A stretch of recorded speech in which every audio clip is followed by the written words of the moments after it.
Hello,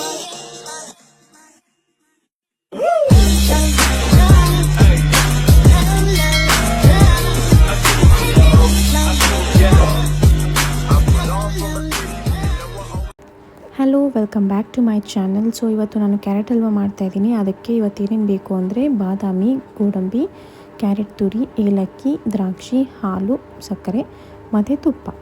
so ಇವಾಗ ಹೇಗೆ ಮಾಡೋದು ಅಂತ ನೋಡ್ಕೊಳ್ಳೋಣ ಬನ್ನಿ. ಒಂದು ಪ್ಯಾನ್ನ ನಾನು ಕಾಯಕ್ಕೆ ಇಟ್ಕೊಂಡಿದ್ದೀನಿ. ಅದಕ್ಕೆ ನಾನು 4ರಿಂದ 5 ಸ್ಪೂನ್ ತುಪ್ಪ ಹಾಕ್ಕೊಳ್ತಾ ಇದ್ದೀನಿ. ಚೆನ್ನಾಗಿ ತುಪ್ಪ ಹಾಕಾದ್ಮೇಲೆ ನಾನು ಇವಾಗ ಡ್ರೈ ಫ್ರೂಟ್ಸ್ ಹಾಕ್ಕೋತಾ ಇದ್ದೀನಿ. ಫಸ್ಟು ಬಾದಾಮಿ ಹಾಕೋತಾ ಇದ್ದೀನಿ. ಅದು ಸ್ವಲ್ಪ ರೋಸ್ಟ್ ಆಗ್ತಿರೋವಾಗ ಗೋಡಂಬಿನ ಕೂಡ ಆ್ಯಡ್ ಮಾಡ್ಕೊಳ್ತಾ ಇದ್ದೀನಿ.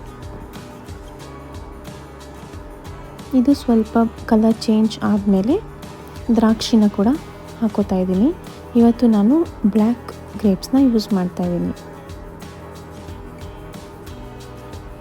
ಇದೆಲ್ಲ ತುಪ್ಪದಲ್ಲಿ ಚೆನ್ನಾಗಿ ಫ್ರೈ ಆದಮೇಲೆ ಒಂದು ಬೌಲಲ್ಲಿ ತೆಗೆದಿಟ್ಕೋತಾ ಇದ್ದೀನಿ. ಸೇಮ್ ಬಾಣಲಿಗೆ ಇನ್ನೊಂದು ಸ್ವಲ್ಪ ತುಪ್ಪನ ಆ್ಯಡ್ ಮಾಡಿಕೊಂಡು ಅದಕ್ಕೆ ನಾನು ತುರಿದಿಟ್ಕೊಂಡಿದ್ದೀನಲ್ವ ಕ್ಯಾರೆಟ್ ತುರಿ, ಅದನ್ನು ಕೂಡ ಹಾಕ್ಕೊಂಡು ತುಪ್ಪದಲ್ಲೇ ಸ್ವಲ್ಪ ಹೊತ್ತು ಫ್ರೈ ಮಾಡ್ಕೋಬೇಕು.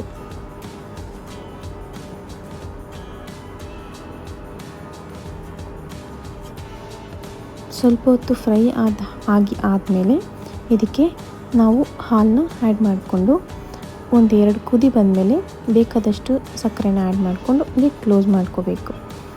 ಅದಾದಮೇಲೆ ಏಲಕ್ಕಿ ಹಾಕ್ಕೊಂಡು ಚೆನ್ನಾಗಿ ಮಿಕ್ಸ್ ಮಾಡ್ಕೋಬೇಕು. ಆ ಹಾಲೆಲ್ಲ ಗಟ್ಟಿಯಾಗಿ ಚೆನ್ನಾಗಿ ಕುದಿಸ್ಕೋಬೇಕು. ನೆಕ್ಸ್ಟು ನೋಡಿ, ಈ ಥರ ಕುದಿ ಬರುವಾಗ ಮೇಲೆ ಸ್ವಲ್ಪ ನಾನು ತುಪ್ಪನ ಆ್ಯಡ್ ಮಾಡ್ಕೊಳ್ತಾ ಇದ್ದೀನಿ. ಇದಕ್ಕೆ ಎಷ್ಟು ತುಪ್ಪ ಹಾಕ್ತೀವೋ ಅಷ್ಟು ಟೇಸ್ಟಿಯಾಗಿರುತ್ತೆ.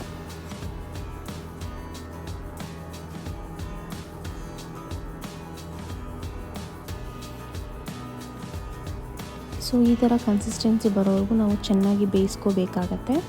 ಸೊ ಈಗ ನಾನು 1-2 ಸಲ ಮಿಕ್ಸ್ ಮಾಡಿಕೊಂಡು ಈಗ ನಾನೇನು ಡ್ರೈ ಫ್ರೂಟ್ಸ್ನೆಲ್ಲ ತುಪ್ಪದಲ್ಲಿ ಹುರಿದು ಇಟ್ಕೊಂಡಿದ್ದೆ ಅಲ್ವಾ, ಅದನ್ನು ಕೂಡ ಆ್ಯಡ್ ಮಾಡ್ಕೊಳ್ತಾ ಇದ್ದೀನಿ.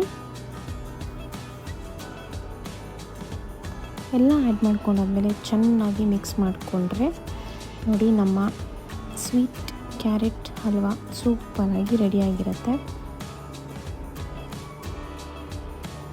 ಸೊ ನೋಡಿದ್ರಿ ಅಲ್ವಾ, ಈ ಥರ ನಿಮಗೂ ಇಷ್ಟ ಆಗಿದರೆ ದಯವಿಟ್ಟು ಒಂದ್ಸಲಿ ಟ್ರೈ ಮಾಡಿ ಅಂತ ಹೇಳ್ತಾ ಥ್ಯಾಂಕ್ ಯು ಸೋ ಮಚ್.